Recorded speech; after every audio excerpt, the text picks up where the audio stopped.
I've done is that in my space, in my gallery, I've created what I call global empathy, where people come in, they leave messages. So if I'm getting my news from the news, it feels divisive and it feels polarizing. But I know there's hope because I read it every day in the messages. People come in and they leave. And that's so powerful. You know, I come in, I look at the ceiling and I just think to myself, wow, I know there's hope because I see it. Well, it's at the ceiling. I didn't see. I didn't see the ceiling. Yeah. And, So these are from people who walk into the shop and Yeah. just leave a message. I'll just leave a message. Nice. And I call that global empathy. And that's really where the magic lives. My work is a conduit to get people to really engage with their own sense of empathy. Visual activism, how it differs to photography, is that, and this is the big contradiction because photography is a very visual art form. Visual activism is more about how you feel. And that's what I want people to take away when they come and they see my work. I want them to feel it. And I've had people come in here, walk in, and the first thing they do is cry. And I say, if you're crying, then you're in the right space. Because this space has taught me how to cry. You know, I grew up in an environment where we were told, what are you crying for? I'll give you something to cry for. And now, I'm connected to the energy and the messages that I feel when I'm in this space. And I want my work to do that to people. I want people to come together. I want to harbor cohesion through creativity. Any of the photos made you cry?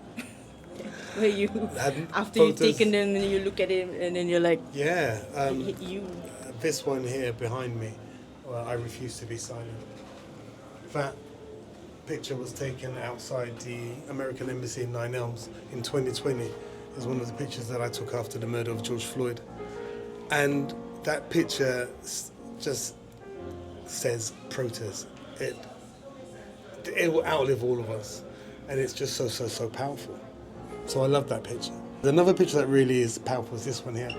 This is in a place called Silwan in East Jerusalem. And if your home's under threat of being taken over by settlers, there's an organisation called Eyewitness, and this was Eyewitness Silwan. And they get international artists to come and paint eyes on your home. So if you look, you can see all of the eyes that have been painted as a form of solidarity. And being in Palestine and taking this picture was so moving for me. Oh, you were there? Yeah, I was in Palestine in March. And it was when you see apartheid up close and personal, it just hits different. It really hits different.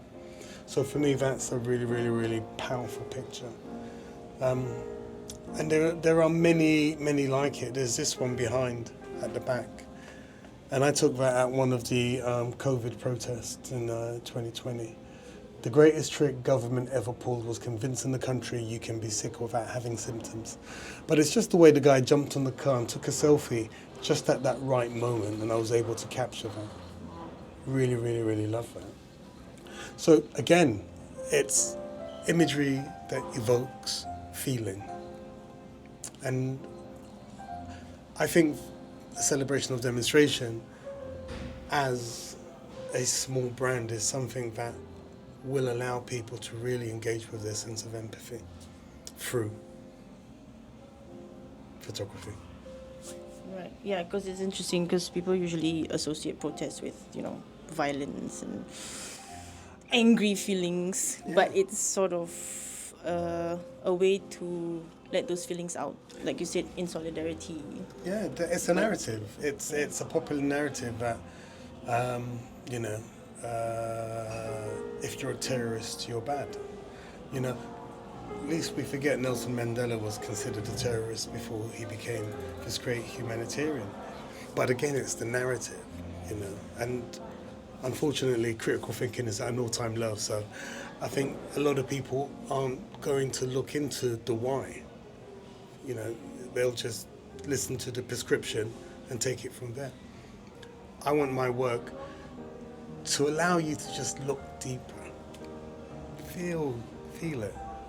And if you can do that, then, have a conversation. Because this space, we have so many conversations in this space. That's what it does, is it promotes and provokes conversation. And if we don't talk about what's going on, how on earth do we expect to ever move forward? You ever had a conversation of someone coming in who does not agree with Yeah. what you... Yeah, and that's fine, because if that's your view, that's your view. But let's have a conversation. You can tell me why that's your view, and I can tell you why I think, that's a good or a bad idea or whatever. But we can agree to disagree, But if I am not even going to bother to have the conversation with you, come on, it doesn't make any sense. And that's why it's important not to sit in an echo chamber. That's why I go to far-right protests. That's why I go to pro-Israeli protests. That's why I go to as many different types of protests, so I can get a more holistic understanding of what this work needs to be in order to reach people. Yeah, because sometimes I wonder, what's the narrative on the other side, right? For them to think that way. I think I'm actually going to be putting a picture up in here that I took at a far-right protest. And I often ask myself, but is that the message that you want to share? And I think it's important that we are able to discuss the things we like and the things we don't like. One size doesn't fit all. And I could be very comfortable in just having pictures of people saying down with this or that or the other. Or I can try and understand the arguments on both sides, engage my own sense of empathy, and then make a decision. As I'm the curator of this space, I know what works for me, but at the same time, I'm also inviting comment and conversations from those who may see it otherwise. You were telling me about your first photo. Oh, this one here. Oh. So this picture is one that is of my children, my two youngest children, and I took this picture 20 years ago. And the reason I got into photography is because I just didn't want to talk to people at family functions. So I was hiding. It was my way of just hiding. And people are like, but you're really good at it. But in my head, imposter syndrome, I'm just a bloke with camera. So I went around for years taking pictures and just being a bloke with camera. And it wasn't until 2017 when I was in Cuba and I took this picture. And this was, at the time, Cuba was an incredible space for taking pictures. And at the time when I took this picture, I was like, wow, this really it just felt like such a beautiful image. And when I showed it to people, everyone was like, Wayne, you are a photographer. And I was like, you know what? Now I am a photographer. And then it wasn't until 2020 when I took this picture, the one I showed you earlier, this is when I stopped being a photographer. And it was at that point I became a visual activist.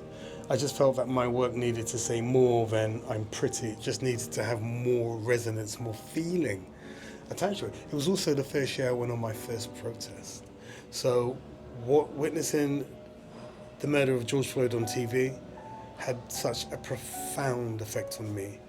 I was angry, I was so angry.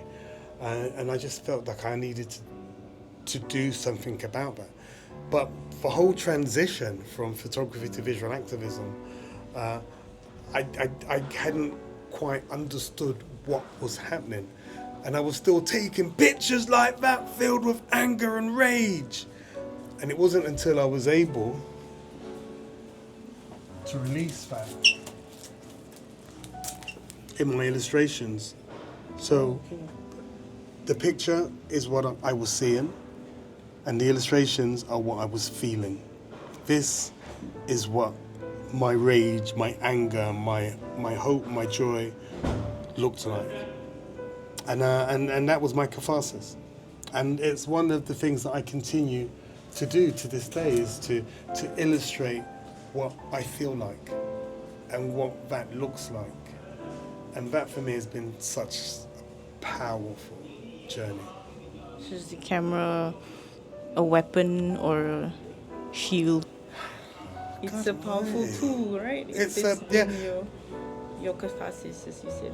It is, and it is a powerful tool. And historically, it has been used as a tool or a weapon. We all remember the picture of the guy stood in front of. the guy stood in front of Tiananmen Square. Yeah. We remember the image of the young girl running after being hit by napalm in the Vietnam War. Those are powerful visual images, and that's what visual activism can be. It has that power. As a photographer, it was definitely a shield for me, you know, and in spite of people saying, Wayne, this is so powerful, you're really telling these great stories, I just didn't believe that in myself. Now that shield is a nuclear bomb. It's a ballistic missile. It's powerful. So yeah, it's still a tool, and it's for us to shape those tools and get them to work for our needs. You know, and I just want people to see and to share and to get involved. Yeah, I believe so. I mean, it's something that brings people together to give voice to the people who may not have it. 100%. So, yeah. 100%. And we all don't learn the same way. Some people don't have the skills to protest orally, but they do through art. And it's like, great, well, let's use that. Let's use what platform you have to express yourselves creatively. Very nice. Thank you so much for sharing.